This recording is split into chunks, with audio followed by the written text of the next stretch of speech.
Hello guys, welcome to another video. ഇന്നത്തെ വീഡിയോയിൽ നമ്മൾ ഡിസ്കസ് ചെയ്യാൻ പോകുന്ന ഒരു ടോപ്പിക് എന്ന് പറയുന്നത് നിങ്ങൾക്ക് ഒരു മ്യൂസിക് എങ്ങനെ കമ്പോസ് ചെയ്യും, ഒരു സോങ് എങ്ങനെ കമ്പോസ് ചെയ്യുക എന്നുള്ളതാണ്. അപ്പോൾ അതിന് ഇമ്പോർട്ടൻ്റ് ആയിട്ടുള്ള കുറച്ച് സ്ട്രക്ചേഴ്സും അല്ലെങ്കിൽ നിങ്ങൾ അറിഞ്ഞിരിക്കേണ്ട കുറച്ച് കാര്യങ്ങളുമാണ് ഇന്നത്തെ വീഡിയോയിൽ നമ്മൾ ഡിസ്കസ് ചെയ്യാൻ പോകുന്നത്. അപ്പോൾ നമ്മൾ ആദ്യം തന്നെ ഒരു മ്യൂസിക് കമ്പോസ് ചെയ്യുമ്പോൾ ഫസ്റ്റ് നമ്മൾ ചൂസ് ചെയ്യേണ്ട കാര്യം ഈ സോങ്ങിൻ്റെ ജോണറും മോഡുമാണ്. അപ്പോൾ ഇതെങ്ങനെ ചൂസ് ചെയ്യുക എന്നുള്ളത് നമ്മൾ തിങ്ക് ചെയ്യേണ്ട ഒരു കാര്യമാണ്. ഇപ്പോൾ നമുക്ക് ഒരു ഷോർട്ട് ഫിലിമിൻ്റെ ഒരു മ്യൂസിക്കിന് വേണ്ടിയിട്ടായിരിക്കും ക്ലയൻറ്റ്സ് അപ്രോച്ച് ചെയ്യുക. അതല്ലെങ്കിൽ നമ്മൾ തന്നെ ഒരു സോങ് ഉണ്ടാക്കാൻ വേണ്ടിയിട്ടായിരിക്കും നമ്മൾ ഇങ്ങനെ ഒരു കമ്പോസിഷൻ ക്രിയേറ്റ് ചെയ്യുക. അപ്പോൾ നമ്മൾക്കിപ്പോൾ സ്വന്തമായിട്ടൊരു സോങ് ക്രിയേറ്റ് ചെയ്യുമ്പോൾ നമുക്കൊരു ഐഡിയ ഉണ്ടായിരുന്നാൽ മതി, ഇപ്പോൾ നമ്മളൊരു ഹാപ്പി സോങ് ആണോ സാഡ് സോങ് ആണോ എന്നുള്ളൊരു കാര്യം. അതേസമയം ഒരു ഷോർട്ട് ഫിലിമോ അല്ലെങ്കിൽ മറ്റ് ഇതുപോലുള്ള കണ്ടൻറ്റിൽ നമ്മൾ ബാക്ക്ഗ്രൗണ്ട് സ്കോറോ അങ്ങനെയൊക്കെ ചെയ്യുമ്പോൾ നമ്മൾ ആ ഒരു സിറ്റുവേഷൻ അനുസരിച്ച്, ആ ഒരു മോഡ് അനുസരിച്ച് സോങ് ക്രിയേറ്റ് ചെയ്യണം. അത് നമ്മൾ ചൂസ് ചെയ്യേണ്ടത് ഏത് ജോണറാണ്, ഏത് മോഡിലാണ് ഈ സോങ് പോകേണ്ടത് എന്നുള്ളത് കൺസിഡർ ചെയ്തിട്ടായിരിക്കണം ആ ഒരു കാര്യം നമ്മൾ ചൂസ് ചെയ്യേണ്ടത്. അപ്പോൾ അതിൽ തന്നെ നമുക്കിപ്പോൾ ഹാപ്പി ആയിട്ടുള്ള സോങ് ആണെങ്കിൽ അതിനനുസരിച്ചുള്ള ജോണേഴ്സ്, ഇപ്പോൾ ഹിപ്പ് ഹോപ്പ് ജോണർ ചൂസ് ചെയ്യാം, നമുക്ക് പോപ്പ് സോങ്സ് ചൂസ് ചെയ്യാം. അപ്പോൾ അത് ഡിപ്പെൻഡ് ചെയ്തിരിക്കും. ഇപ്പോൾ ക്ലാസിക്കൽസ്, ഇന്ത്യൻ ക്ലാസിക്കൽസ് ഒക്കെ വേണമെങ്കിൽ നമുക്ക് യൂസ് ചെയ്യാം. അപ്പോൾ നമ്മളുടെ ജോണർ മോഡ് ഏതാണെന്നുള്ളതാണ് ഫസ്റ്റ് ഡിസൈഡ് ചെയ്യേണ്ട കാര്യം. അപ്പോൾ നെക്സ്റ്റ് നമ്മൾ ശ്രദ്ധിക്കേണ്ട ഒരു കാര്യം എന്ന് പറയുന്നത് ടൈം സിഗ്നേച്ചറാണ്. അപ്പോൾ ഒരു ട്യൂൺ ഉണ്ടാക്കുമ്പോൾ അല്ലെങ്കിൽ സോങ് ഉണ്ടാക്കുമ്പോൾ അതിൻ്റെ ടൈം സിഗ്നേച്ചർ വളരെയധികം ഇമ്പോർട്ടൻ്റ് ആണ്. ടൈം സിഗ്നേച്ചർ എന്ന് പറയുമ്പോൾ നമ്മളുടെ പാട്ടിൻ്റെ താളത്തിൻ്റെ സ്റ്റൈൽ, അതായത് 3/4 ആണോ 4/4 ആണോ എന്നുള്ള കാര്യം, അതും ഈ പറയുന്ന പോലെ നമ്മളുടെ സിറ്റുവേഷൻ ഓഫ് ദ സോങ് അതുപോലെ മോഡ് ഓഫ് ദ സോങ്ങിനെ ഡിപ്പെൻഡ് ചെയ്തിട്ടായിരിക്കും നമ്മൾ ചൂസ് ചെയ്യുക. നെക്സ്റ്റ് നമുക്ക് ഒരു സ്കെയിൽ പ്രോപ്പറായിട്ടുള്ളത് ചൂസ് ചെയ്യാൻ പറ്റണം. അപ്പോൾ നമ്മളുടെ സോങ്ങിൻ്റെ സ്കെയിൽ ഏതായിരിക്കണം എന്ന് ഡിസൈഡ് ചെയ്യേണ്ടത് വളരെയധികം ഇമ്പോർട്ടൻ്റ് ആണ്. ഒരു സോങ്ങിൻ്റെ ഒരു സ്റ്റാർട്ടിങ് സ്റ്റേജിൽ തന്നെ ഒരു സ്കെയിൽ ഏതാണെന്ന് ഫിക്സ് ചെയ്യുന്നത് വളരെയധികം ഇമ്പോർട്ടൻ്റ് ആണ്. ഈവൻ നിങ്ങളുടെ സ്കെയിലിനനുസരിച്ചായിരിക്കും കോഡ്സ് വരിക, അതിൻ്റെ ഓവറോൾ ആയിട്ടുള്ള അതിൻ്റെ പിച്ചും എല്ലാം ആ സ്കെയിലിന് ഡിപ്പെൻഡ് ചെയ്തിരിക്കും. അപ്പോൾ അതുപോലെ തന്നെ നിങ്ങളിപ്പോൾ ഒരു സിംഗറിനെ ഇതിന് പാടാൻ വിളിക്കുകയാണെങ്കിൽ ആ സിംഗറിനെ നിങ്ങൾ ഇട്ട് വയ്ക്കുന്ന സ്കെയിലിലും പിച്ചിലും ഒക്കെ പാടാൻ പറ്റുന്നുണ്ടോ എന്നുള്ളതും ഒരു കാര്യമാണ്.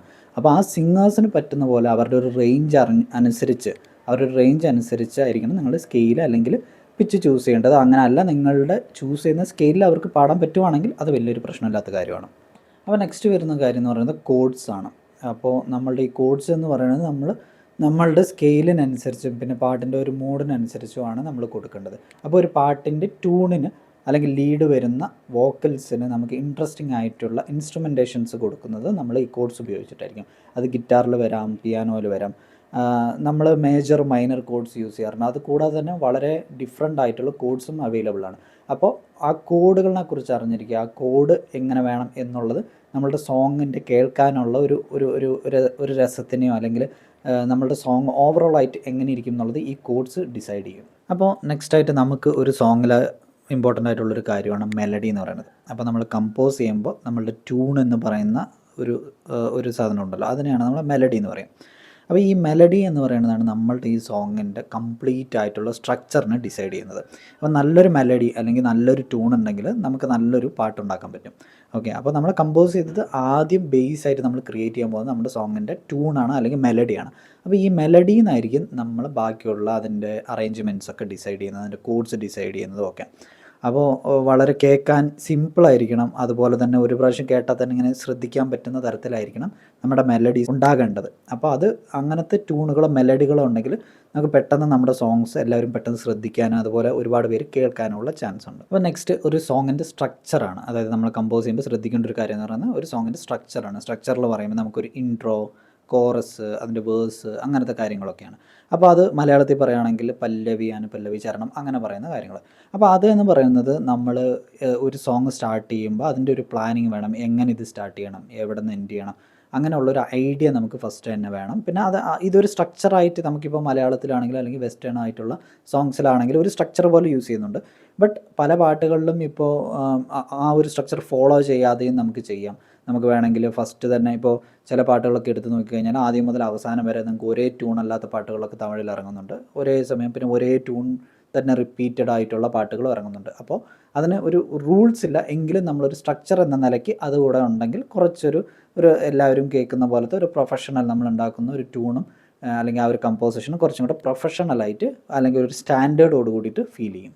അപ്പോൾ അടുത്തതായി വരുന്നത് ഒരു സോങ്ങിൻ്റെ അറേഞ്ച്മെൻറ്റ്സ് ആണ്. അപ്പോൾ അറേഞ്ച്മെൻറ്റ്സ് എന്ന് പറയുമ്പോൾ നിങ്ങൾക്കറിയാം, ഒരു പാട്ടെടുത്ത് കഴിഞ്ഞാൽ അതിൽ നമുക്ക് ഒരുപാട് ഡിഫറെൻ്റ് ആയിട്ടുള്ള ഇൻസ്ട്രുമെൻറ്റുകൾ നമ്മൾ യൂസ് ചെയ്യാറുണ്ട്.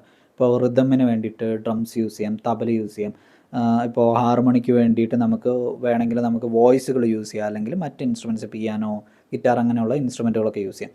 അപ്പോൾ ഇങ്ങനെയുള്ള ഇൻസ്ട്രുമെൻറ്റ് എവിടെയൊക്കെ ഈ ഇൻട്രോയിൽ എങ്ങനത്തെ ഇൻസ്ട്രുമെൻറ്റ്സ് വേണം, എങ്ങനെ ഇത് സ്റ്റാർട്ട് ചെയ്യണം, അങ്ങനെയുള്ള അറേഞ്ച്മെൻറ്റ്സ്, അതായത് അതിൽ യൂസ് ചെയ്യുന്ന ഇൻസ്ട്രുമെൻസിൻ്റെ അറേഞ്ച്മെൻറ്റ്സ്, ഈവൻ അതൊരു വോയിസ് ആണെങ്കിൽ പോലും ഇതെല്ലാം എങ്ങനെ ഉണ്ടാകണമെന്ന് അറേഞ്ച്മെൻറ്റ് എന്ന് പറയുന്ന ഈ ഒരു സ്റ്റേജിലാണ് നമ്മൾ ചെയ്യുക, അല്ലെങ്കിൽ ഈ ഒരു പോയിൻ്റ് അറേഞ്ച്മെൻറ്റ് എന്ന് പറയുന്ന ഒരു പോയിന്റിലാണ് നമ്മൾ ചെയ്യുക. അപ്പോൾ ഈ അറേഞ്ച്മെൻറ്റ് നമ്മുടെ സോങ്സിന് വളരെ ഇമ്പോർട്ടൻ്റ് ആണ്.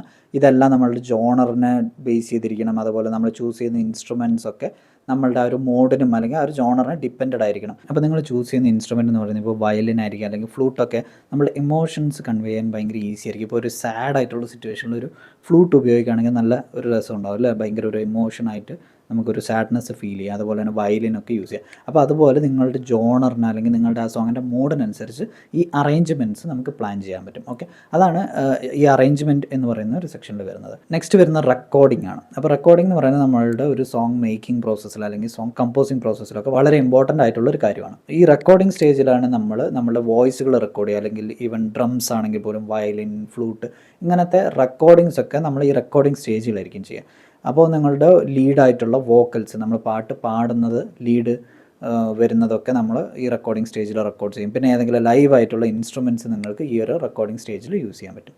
പിന്നെ നെക്സ്റ്റ് ഇതിൽ വരുന്ന ഒരു സ്റ്റേജാണ് മിക്സിംഗ് ആൻഡ് മാസ്റ്ററിംഗ് എന്ന് പറയുന്നത്. ഈ മിക്സിംഗ് ആൻഡ് മാസ്റ്ററിംഗ് എന്ന് പറയുന്നത് നമ്മൾ ഇത്രയും നേരം അറേഞ്ച് ചെയ്തിട്ടുള്ള സൗണ്ടുകൾ അല്ലെങ്കിൽ റെക്കോർഡ് ചെയ്തിട്ടുള്ള സൗണ്ടുകൾ എല്ലാം കൂടെ ഒരുമിച്ച് വെച്ചിട്ട് അതിനെ മിക്സ് ചെയ്യുന്നതാണ്. അപ്പോൾ ഈ ഒരു മിക്സിംഗ് പ്രോസസ്സിൽ നമ്മൾ ടെക്നിക്കലായിട്ടുള്ള ഒരുപാട് സൗണ്ടിനെ കുറിച്ചുള്ള കോൺസെപ്റ്റുകളൊക്കെ അറിയേണ്ട കാര്യമുണ്ട്. അപ്പോൾ നമ്മളൊരു സ്റ്റുഡിയോ എഞ്ചിനീയറുടെ സഹായത്തോടു കൂടിയോ അല്ലെങ്കിൽ ഒരു സ്റ്റുഡിയോനെ ഡിപ്പെൻഡ് ചെയ്തിട്ടോ ആണ് നമ്മൾ കൂടുതലും മിക്സിംഗ് ഒക്കെ ചെയ്യുക. അപ്പോൾ ഈ മിക്സിംഗ് നമ്മൾ ചെയ്യുമ്പോൾ ആ സൗണ്ടുകൾ തമ്മിൽ മിക്സ് ചെയ്യുമ്പോൾ അതിൻ്റേതായിട്ടുള്ള ക്ലാഷുകൾ വരാണ്ടും, ചില സൗണ്ട് കൂടി ചില സൗണ്ട് കുറഞ്ഞ് അങ്ങനെയൊക്കെ അല്ലാതെ നിൽക്കാനും, എല്ലാം ഒരേ ലെവലായിട്ട് നിൽക്കാൻ വേണ്ടിയിട്ടാണ് നമ്മൾ മിക്സിംഗ് എന്ന് പറയുന്ന പ്രോസസ്സ് നമ്മൾ ചെയ്യുന്നത്. പിന്നെ നെക്സ്റ്റ് ഇതിൽ വരുന്ന ഒരു പ്രോസസ്സാണ് മാസ്റ്ററിംഗ് എന്ന് പറയുന്നത്. ഇപ്പോൾ ഇത്രയും നേരം നമ്മൾ റെക്കോർഡ് ചെയ്ത് അറേഞ്ച് ചെയ്ത് മിക്സ് ചെയ്തിട്ടുള്ള സൗണ്ടുകൾ നമ്മൾ യൂട്യൂബോ അല്ലെങ്കിൽ മറ്റ് പ്ലാറ്റ്ഫോംസിലേക്കൊക്കെ അപ്ലോഡ് ചെയ്യുമ്പോൾ ഇതിന് പർട്ടിക്കുലർ ഒരു ലെവലുണ്ട്. അപ്പോൾ ഈ ലെവലുകളെല്ലാം കീപ്പ് ചെയ്തുകൊണ്ട് ഇതിൻ്റെ സൗണ്ടുകൾ കുറേ ഒരു സ്ഥലത്ത് മാത്രം സൗണ്ട് കുറഞ്ഞിരിക്കുക, കൂടിയിരിക്കുക, അങ്ങനത്തെ പ്രശ്നങ്ങൾ, അല്ലെങ്കിൽ നമ്മൾ ഇപ്പോൾ ഒരു അപ്ലോഡ് ചെയ്യുന്ന പ്ലാറ്റ്ഫോമുകൾ അവർ നിർദ്ദേശിക്കുന്ന തരത്തിലുള്ള സൗണ്ട് ലെവൽസ് നമ്മുടെ സോങ്ങിൽ വെക്കേണ്ട ആവശ്യമുണ്ട്. അപ്പോൾ അതൊക്കെ നമ്മൾ മാസ്റ്ററിങ് എന്ന് പറയുന്ന പ്രോസസ്സിലാണ് ചെയ്യുക. ഇതും ഈ പറഞ്ഞ പോലെ ഒരു സൗണ്ട് എഞ്ചിനീയറോ അല്ലെങ്കിൽ സ്റ്റുഡിയോയുടെ സഹായത്തോടു കൂടിയോ ആയിരിക്കും ചെയ്യുക. അപ്പോൾ നമ്മളിപ്പോൾ ഡിസ്കസ് ചെയ്തത് ഒരു മ്യൂസിക് കമ്പോസിങ്ങിൻ്റെ ഒരു 10 പോയിൻറ്റ്സ് ആണ്. അപ്പോൾ ഈ കാര്യങ്ങളെല്ലാം ഉണ്ടെങ്കിൽ നിങ്ങൾക്ക് ഒരു അടിപൊളി സോങ് കമ്പോസ് ചെയ്യാനും അതുപോലെ തന്നെ സോങ് ക്രിയേറ്റ് ചെയ്യാനും നിങ്ങൾക്ക് പറ്റും. അപ്പോൾ നിങ്ങൾക്ക് മ്യൂസിക് കമ്പോസിങ്ങും അതുപോലെ തന്നെ ഒരു song end to end create ചെയ്യാനും പഠിക്കാൻ താല്പര്യമുണ്ടെങ്കിൽ താഴെ കാണുന്ന നമ്പറിൽ ഞങ്ങളെ കോൺടാക്റ്റ് ചെയ്യാവുന്നതാണ്. Thank you for watching this video.